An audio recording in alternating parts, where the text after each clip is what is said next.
Coucou les chouchous, bienvenue sur ma chaîne. On se retrouve aujourd'hui pour une nouvelle vidéo de présentation. Aujourd'hui, on va aller découvrir ensemble un jeu de cartes, mais pas n'importe quel. Tu le vois déjà à l'écran, je vais t'en dire un petit peu plus dans quelques secondes. J'en profite dans un premier temps pour souhaiter la bienvenue à toutes les personnes qui arrivent pour la première fois sur ma chaîne, Lily Oracle. J'espère que mon univers te plaira et qu'il te donnera envie de continuer de me suivre. Pour cela, eh bien, tu n'hésites pas, hein, tu cliques sur la cloche en bas à droite de la vidéo. C'est important de le rappeler de temps en temps parce que parfois on zappe et après on ne sait plus nous retrouver. Bon, allez, en tout cas, enchantée de faire ta connaissance. Moi, c'est Amélie, Lily Oracle. J'ai créé cette chaîne pour partager tout un tas de choses. Je te laisse aller découvrir le contenu de ma chaîne YouTube, comme ça tu en sauras un petit peu plus. Qu'est-ce que je voulais te dire d'autre? N'hésite pas à venir aussi communiquer avec moi, me faire un petit coucou sur les différents réseaux sociaux sur lesquels tu peux me trouver en dehors de YouTube, Instagram et Facebook. Voilà, quoi d'autre? En barre d'infos, hein, de toute façon, tu as tous les renseignements dont tu pourrais éventuellement avoir besoin, donc tu n'hésites pas, tu vas regarder tout ça tranquillement. Allez, on va continuer sur cette vidéo. Et quel jeu est-ce que j'ai envie de te faire découvrir aujourd'hui? C'est celui-ci. Les cartes à jouer divinatoires de Joséphine. Hop. Alors je suis désolée, la lumière n'est pas excellente aujourd'hui. Il y a un temps exécrable. Enfin, exécrable, non, il pleut, on a besoin de la pluie, donc c'est super. Il y a un merveilleux temps de pluie à l'extérieur. Tu vois, c'est ça, la pensée positive. Et du coup, la lumière n'est pas tip-top à l'intérieur. Mais bon, je pense que ce sera bien quoi qu'il en soit. En tout cas, on va s'en satisfaire. Donc les cartes à jouer divinatoires de Joséphine, c'est un super coffret. J'ai eu la chance de le gagner lors d'un concours Instagram. J'ai mis du temps avant de réellement l'utiliser et je dois dire que maintenant, je ne peux plus m'en passer. Voilà. Alors, donc je disais, c'est pas n'importe quel jeu, c'est un jeu de 32. Je ne sais pas si tu connais déjà ou pas, ou si tu découvres là pour la première fois par le biais de cette vidéo, auquel cas, je suis très heureuse d'être la première à te le faire découvrir. Donc c'est un jeu qui est disponible aux éditions Grimaud Cartomancie. Et qu'est-ce qu'on nous dit à l'arrière? Donc les cartes à jouer divinatoires de Joséphine, un coffret d'initiation de 79 cartes avec 15 cartes d'apprentissage, 32 cartes à jouer classiques et 32 cartes à jouer avec leur signification. Tu vas voir, il est vraiment très très bien fait. Pour toutes celles et ceux qui s'intéressent au jeu de 32 et qui ont envie de débuter dans cet apprentissage, eh bien je dirais que c'est vraiment le jeu que je recommande. Donc il faut vraiment surtout pas hésiter, il est super bien fait. Je suis en train de penser à quelque chose. Juste quelques secondes, voilà. Je te fais patienter juste un petit instant. Je pense à autre chose qui pourrait t'intéresser, que je te montre là vite fait. Donc pour les personnes qui apprennent le jeu de 32, voilà un bouquin que j'ai chez moi. Alors j'en ai pas 36 000. Moi je suis tombée un jour sur celui-ci. Moi j'aime bien quand c'est petit, quand il y a des pavés, j'ai plus envie. Donc c'est le livre de Lydia, qui est vraiment très sympa. Et je ferai une petite vidéo très rapide de présentation pour vous le montrer, là juste en survol vite fait, en un coup d'œil. Voilà, ça reprend toutes les cartes du jeu de 32 et ça te fait toutes les associations. Donc c'est vraiment très sympa à avoir, version pocket comme ça, tu vois, tu peux l'emporter partout avec toi. Donc pour débuter, c'est déjà pas mal je trouve. Après tu peux aller vers quelque chose d'un petit peu plus complexe si tu le souhaites. Allez, on va ouvrir le coffret. Je suis désolée, mon téléphone ne veut pas faire la mise au point tout seul. Alors c'est Bibi, c'est Lily qui va le faire. Allez, on ouvre la boîte et on regarde donc comment est composé ce jeu. Et donc on a dit qu'il y avait 32 cartes ici à jouer. Elles sont là. Elles ont un dos vert. C'est comme ça que tu peux les reconnaître. Donc ça, c'est chouette. J'en profite au passage pour te montrer le dos des cartes. Alors, quant au format, c'est dimension jeu de cartes classique. Ok, dont tu te sers pour jouer au rami, à la... Comment ça s'appelle à la crapette, Ah mince, c'est quoi ce jeu? À la bataille. La bataille, j'aimais bien ça quand j'étais petite. Donc le jeu de 32 à utiliser, c'est celui-ci, avec le dos des cartes, comme ça, en vert. Ensuite, tu as toujours pareil, 32 cartes. Où sont-elles? Non, dans l'autre sens. 32 cartes, donc exactement les mêmes cartes, mais qui ont ici, voilà, un dos bleu. Ok. Voilà, ça, on va les mettre là. Donc 32 cartes avec le dos bleu. Je vais te montrer à quoi ça correspond après. Et puis ici, donc 15 cartes d'apprentissage. Donc tu vois, même pas besoin d'avoir un livre au tout début. Rien que dans ce coffret, tu as combiné deux jeux de cartes en fait, comment dire, un livret sous forme de carte où tout est écrit dessus. Donc ça, c'est vraiment pratique. Donc ça, je mets ça là. Alors, déjà, on va aller regarder la partie verte, ok? Oh, je suis désolée, c'est vraiment pénible. Bon, je regarde l'écran, je jette un coup d'œil, mais si toutefois de temps à autre vous avez du flou, ne m'en voulez pas, d'accord? Ne quittez pas pour autant cette vidéo. Donc, la partie classique dont tu peux te servir pour faire tes tirages, c'est celle-ci, avec le dos en vert. La tranche est neutre. La qualité des cartes est très, très, très, très bonne, excellentissime. Et ensuite, comment se compose un jeu de 32? Eh bien, avec, tu l'as vu, la suite des cœurs, carreaux, trèfle et as. Ça veut dire que chez toi, on a tous à la maison un jeu de cartes, un vieux jeu de cartes qui nous appartient ou qui appartenait à papy, mamie. Enfin bon, regarde dans un fond de tiroir, je suis sûre que tu vas en trouver un. Donc, tu peux très bien commencer par utiliser un jeu que tu as à la maison. Tu n'es pas obligé d'acheter un jeu spécifiquement pour ça. C'est par la suite, voilà ce que je recommande. Comme ça, au moins, tu as un jeu dont tu te sers pour faire des tirages du jeu de 32 et ensuite des jeux de cartes pour jouer avec tes amis. À la bataille et à plein d'autres et à plein d'autres types de jeux de cartes, d'accord? Donc, comment se compose le jeu de 32? Eh bien, c'est dit, c'est précisé dans son nom, le jeu de 32. Donc, un jeu classique comporte 54 cartes, donc tu comprends bien que entre 32 et 54, il y a une différence. Donc, quelles sont les cartes finalement qu'on va retirer du jeu, ou plutôt, je te dirais, quelles sont les cartes que tu vas garder, ce sera plus simple. Donc, tu gardes toutes les cartes à partir de 7. Donc tu auras 7, 8, 9, 10, 11... n'importe quoi. Je vais aller loin comme ça. 7, 8, 9, 10, valet, dame, roi et as. Voilà les cartes que tu vas garder. Donc dans toutes les séries, cœur, carreau, pique et trèfle. Et ensuite, là je suis en train de te les montrer à l'écran, et ensuite, eh bien, chacune de ces cartes a une signification qui lui est propre. Alors, très honnêtement, le jeu de 32, moi j'adore, je suis en plein apprentissage, donc je ne suis pas une spécialiste. En même temps, c'est chouette, c'est l'occasion aussi d'échanger et de partager avec toi à ce sujet, et pourquoi pas de t'emmener avec moi dans cette joyeuse balade de l'apprentissage du jeu de 32. Je précise donc que je débute, pourquoi? Parce que si à un moment donné ou un autre je me trompe, eh ben c'est ok, ça sert à rien de venir me mettre en commentaire. Mais tu dis n'importe quoi, Amélie, d'accord? On a le droit de se tromper. Donc oui, tout ça pour te dire. Donc chacune, oui, que j'ai commencé il n'y a pas si longtemps que ça. Je me familiarise avec le jeu de 32. C'est pas évident. Moi, j'utilise principalement les oracles qui me parlent très très bien. Le tarot, je fais de mon mieux pour apprendre aussi. Le Lenormand, ça va. Je maîtrise plutôt pas mal, donc c'est cool. Le Béline, j'aime bien, mais voilà, c'est pas forcément la catégorie de jeu que j'affectionne le plus, donc c'est vrai que je le laisse très souvent de côté. Et le jeu de 32, pour te dire la vérité, j'adore, mais c'est vraiment pas évident. Vraiment pas évident. Donc il faut surtout ne pas lâcher quand tu apprends le jeu de 32. Après tu le sais de suite si ça te plaît ou pas. Si ça ne te plaît pas, ne bataille pas bien évidemment. Mais si tu sens que oui, il y a quelque chose mais que c'est un petit peu compliqué, eh bien surtout persévère et tu verras que tôt ou tard, eh bien ça deviendra beaucoup plus facile pour toi et beaucoup plus fluide. Donc chaque carte signifie quelque chose. Et bien évidemment après dans un tirage, eh bien en associant les cartes les unes avec les autres, ça te raconte une histoire.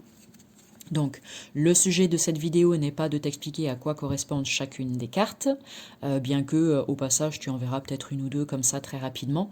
Néanmoins, eh bien, ultérieurement, je ferai des vidéos pour vous parler, pour vous donner la symbolique. Et dites-moi, tiens, en commentaire si ça vous intéresse ou pas, si ça vous intéresserait ou pas que je fasse des vidéos pour vous expliquer les cartes du jeu de 32, éventuellement faire des tirages pour que vous puissiez voir comment ça fonctionne, vous donner des trucs et astuces si jamais j'en ai ou j'en découvre. Voilà, n'hésitez pas à faire des petits retours en commentaire, ils sont les bienvenus. Donc le jeu de 32, tu as compris le principe. De 7 à As, tu gardes toutes les cartes. Donc c'est ça dont tu vas te servir pour faire tes tirages. Après, ce qui est vraiment génial avec ce coffret, c'est que là, tu as donc les mêmes 32 cartes qui sont sur la partie avec le dos bleu. Mais là, en fait, tu as la carte qui est représentée et tu as aussi sa signification. Donc ça, c'est vraiment génial. Ici, l'As, alors on va le mettre à l'endroit parce qu'il y a des cartes, tu vois. En fait, ici, dans cette partie-là, il te montre chacune des cartes avec une lecture dans un sens ou dans un autre, c'est-à-dire à l'endroit et en sens inversé.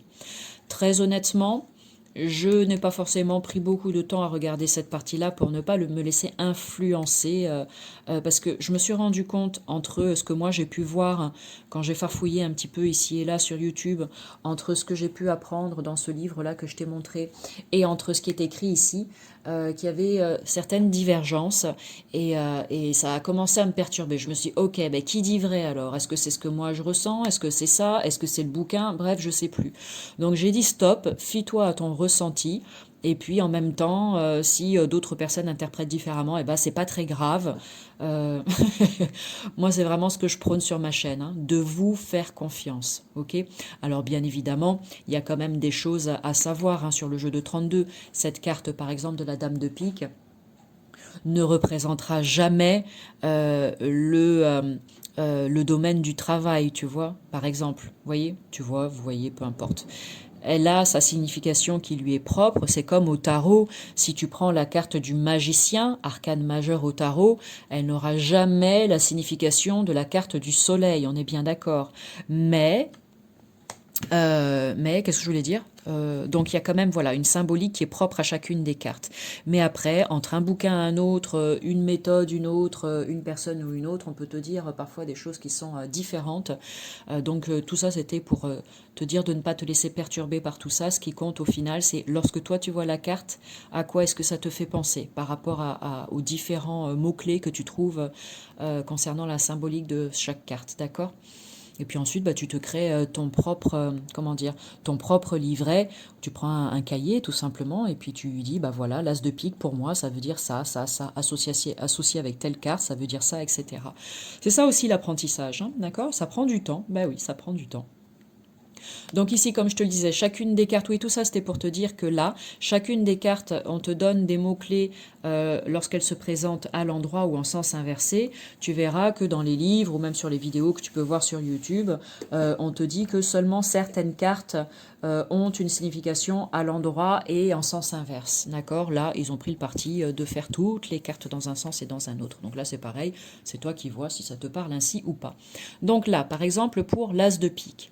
Pour l'as de pique, quand elle se présente à l'endroit, c'est-à-dire bah, tu la vois hein, avec la pointe vers le haut, ici, on te parle d'union, de contrat. C'est la carte qui représente ça, union, contrat.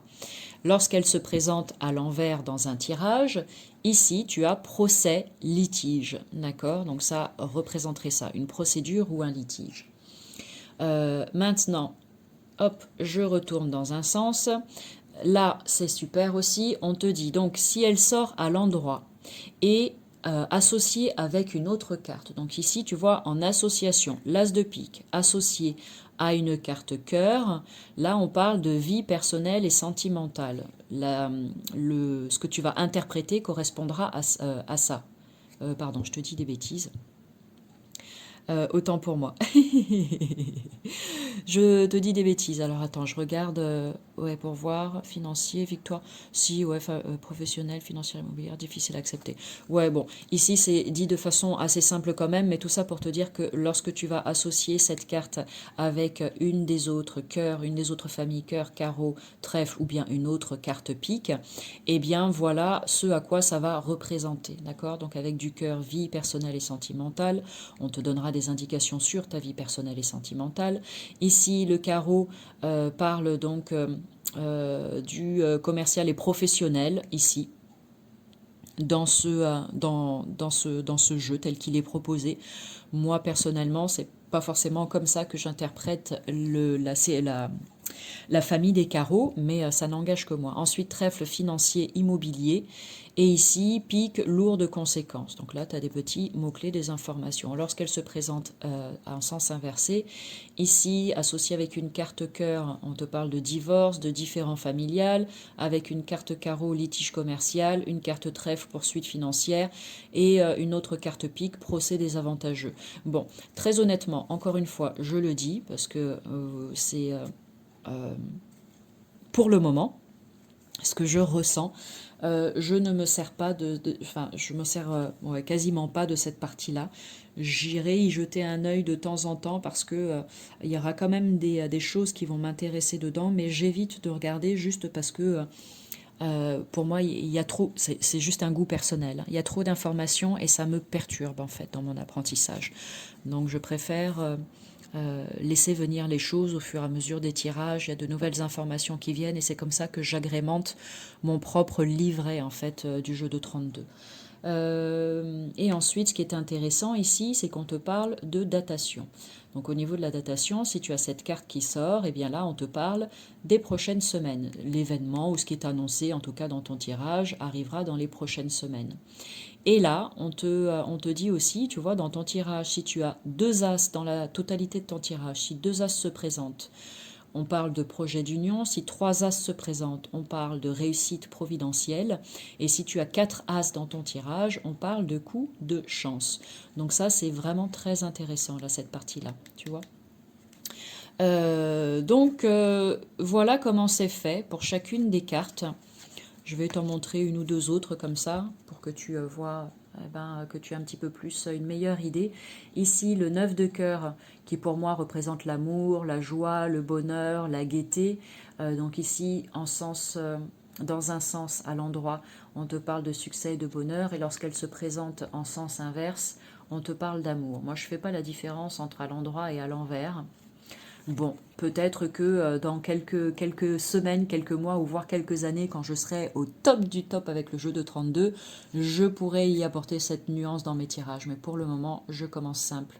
Là, c'est pareil, on te donne les associations avec les autres familles à l'endroit et puis hop, en sens inverse. De la même manière, je suis désolée, voilà, là je regardais plus l'écran. Ok, on te donne aussi là la datation. On te parle du mois prochain lorsque cette carte elle sort. Je ne me sers jamais de la datation, en tout cas pour le moment dans le jeu de 32, mais c'est une information qui est intéressante pour les personnes qui aiment bien se servir de ça. Et là, lorsque tu trouves 2 9 dans un tirage, on te parle d'aller de l'avant. Lorsque tu trouves 3 9, on te parle de réussite prochaine. Et 4 9, effort récompensé. Donc voilà, ça c'est pour cette partie-là qui te permet donc d'apprendre. Et comme tu peux le voir, tu as toutes les cartes qui sont reprises ici. Désolée, il y en a certaines qui sont à l'envers, mais c'est pas très grave. Donc voilà, ici tu as les 32 également. Et là, tu as 15 cartes d'apprentissage. Donc moi personnellement, c'est plutôt cette partie-là dont je me sers, les 15 cartes qui sont vraiment super. Donc ici, tu as la famille Carreau. Là, on te dit que ça correspond, tu sais, comme au tarot. Hein. Tu as les différentes... les épées, deniers, bâtons et coupes. Et pareil, on te dit à quoi ça correspond. Tu vois, les coupes représentant plus les émotions, l'épée, la pensée, etc. Puis les différents éléments aussi. Pardon, j'étais en train de me frotter les yeux et j'ai pas vu qu'on n'était plus au point avec la vidéo. Donc ici, pour les carreaux, la série des carreaux te parle de déplacement, d'étrangers, de démarches, de travail. Bon, moi personnellement, je l'assimile plutôt à tout ce qui est de l'ordre des projets, du déplacement, de l'étranger. Ensuite, tu as ici donc lorsqu'elle se présente à l'endroit et à l'envers. Et tu as toutes les cartes qui sont reprises ici, 7, 8, 9, 10 jusqu'à As. Et puis quand elle est dans ton jeu, on te dit à quoi ça correspond. D'accord? Donc ici le 7 de carreau qui nous parle de discussion ou bien de conflit colère. Le 8 de carreau qui parle de démarche, de déplacement ou de visite. Le 9 de carreau qui parle de retard, d'obstacle, de changement quand c'est inversé, etc., etc. Donc ça c'est intéressant. Donc tu as ici carreau, cœur, ici les trèfles et les piques. Voilà, donc ça c'est bien, c'est sympa. Après, ici, allez, on va retourner ça. On te parle de datation dans un tirage. Alors, pour dater un événement, regardez la valeur de la carte la plus forte dans le tirage. Son enseignement annoncera la période à laquelle il aura lieu. Donc ça, c'est intéressant. Tu vois, par exemple, cette carte, je ne veux jamais prêter attention à cette information, mais bon, c'est chouette. Donc, pour dater un événement, regardez la valeur de la carte la plus forte. Donc, la carte la plus forte, ici, on te l'indique, hein, valeur décroissante. Donc, la plus forte, c'est l'As, ensuite le Roi, la Dame, le Valet, le 10, 9, 8 et 7. Donc, tu prends la carte la plus forte dans ton tirage et ça te donnera une idée de temps par rapport à eh bien, la réponse à la question pour laquelle tu tires les cartes. Okay, s'il y a plusieurs cartes de valeur identiques dans un tirage, rassemblez le jeu et tirez une seule carte. Son enseignement indiquera la date de l'événement. Là, si tu as une carte cœur pour la carte, en carte la plus forte, pardon, je vais y arriver, eh bien là on te dit que l'événement va avoir lieu le mois prochain. Ici, si c'est du carreau, c'est les prochains jours, saison prochaine pour le trèfle et dans les prochaines semaines pour le pic. Ici, groupement de cartes de même valeur. 2, 3 et 4, c'est ce que tu retrouvais ici, tu vois, sur les côtés. D'accord ? Là, ce que tu pouvais retrouver là, eh bien, c'est ce qu'on te dit ici également. Comme ça, tout est regroupé sur une même carte, c'est bien pratique. La structure du jeu. Donc on reprend, ils appellent ça les enseignes, cœur, carreau, trèfle et pique, on te dit à quoi ça correspond. Ensuite les figures, roi, dame, valet, c'est pareil, on te donne l'énergie de ces cartes. Et en numérologie, c'est pareil, l'as, 10, 9, 8 et 7, on t'indique aussi ce à quoi ça correspond. Les cartes droites et inversées, on t'explique comment les repérer en fait sur le jeu, d'accord? Donc c'est la manière, c'est le dessin tel que tu le vois. Ici on voit que c'est à l'endroit et là on voit que c'est inversé, le trèfle, il est à l'envers. Ok, ensuite ici, la composition du livret. Donc celle-ci, elle devrait être au début. Tu as 10 cartes d'apprentissage avec exemple, 4 propositions de tirage avec exemple, un jeu de 32 avec la signification sur les 32 cartes, c'est ce que j'ai dit, et un jeu de 32 classique pour se lancer. Hop, donc ça, c'était la présentation. Ici, un jeu de projection. Tous voyants, hop, parti pris, tac, ça on n'a pas besoin. Ici, on te propose un tirage oui-non à 3 cartes. Voilà, 1, 2 et 3 cartes, retournez-les, donc tu mélanges, tu poses une question dont la réponse sera oui ou non. Tu choisis 3 cartes, retournez-les, la couleur dominante donnera la réponse. Rouge c'est oui, noir c'est non. L'enseigne des cartes apporte une nuance à la réponse. Interprétez ensuite les cartes pour préciser la réponse. Donc ici, si tu as une dominante de cœur, c'est oui. Une dominante de carreau peut être oui, peut être non pour la dominante de trèfle et non pour le pic. Là, on te donne un exemple. Ici, Juliette va-t-elle recevoir des nouvelles de Gaspard? Tu as un pic et 2 cœurs qui sont sortis, donc la réponse est oui. Donc voilà, ça, on t'indique comment faire. Ici, on te donne des exemples aussi. Tirage des 48 heures. Donc ça, c'est sympa. Et puis ici, un autre exemple, le tirage express à 5 cartes. Et un autre exemple ici, le tirage de la roue du destin. Voilà, avec 13 cartes. Vraiment très intéressant ça aussi. À vous de jouer maintenant. Et là, donc méthode de lecture niveau débutant. La lecture en liant les mots-clés de toutes les cartes pour raconter une histoire cohérente. Donc là, un exemple avec 2 cartes et un exemple avec 3 cartes. Donc là, par exemple, tu as l'as de carreau et le 8 de trèfle. Toutes deux sont inversées. Donc on te parle de la lettre avec l'as de carreau. Le 8 de trèfle, un cadeau ou un petit gain. Donc une lettre annonçant un cadeau ou un petit gain d'argent. Voilà, comment associer les cartes. On te donne cet exemple-là. Méthode de lecture niveau expert avec 3 cartes. Ici, un autre exemple, jeu avec les jeux avec les significations sur les cartes. Donc cette catégorie-là, donc en bleu. Et on t'explique, là aussi, on te donne un exemple pour savoir comment les utiliser. Et là, une petite carte d'entraînement. Bref, écoute, hein, je pense que tu as compris l'essentiel de toute façon de ce jeu de 32, comment il fonctionne, etc. Tu vois, c'est vraiment hyper intéressant. Donc, eh ben c'est tout. Voilà, on est arrivé au bout de cette vidéo de présentation. À vous de jouer maintenant. Regarde, à vous de jouer maintenant. J'espère que ça t'aura éclairé sur le jeu de 32, que quelque part peut-être ça te donne envie de tenter l'expérience d'un tirage de cartes avec. Et puis voilà, tu n'hésites pas si tu as des questions, tu les mets dans les commentaires sous la vidéo. Merci pour tous vos petits pouces d'encouragement. Et puis, quoi d'autre? Bah non, je pense que tout a été dit. Si jamais j'oublie quelque chose, eh ben tant pis pour moi. Sur ce bon apprentissage, que ce soit du Lenormand, du tarot, du tout, peu importe, faites-vous plaisir, c'est ça qui compte le plus. Et puis, bah moi, je vous retrouve tout bientôt pour une nouvelle vidéo de présentation. Salut!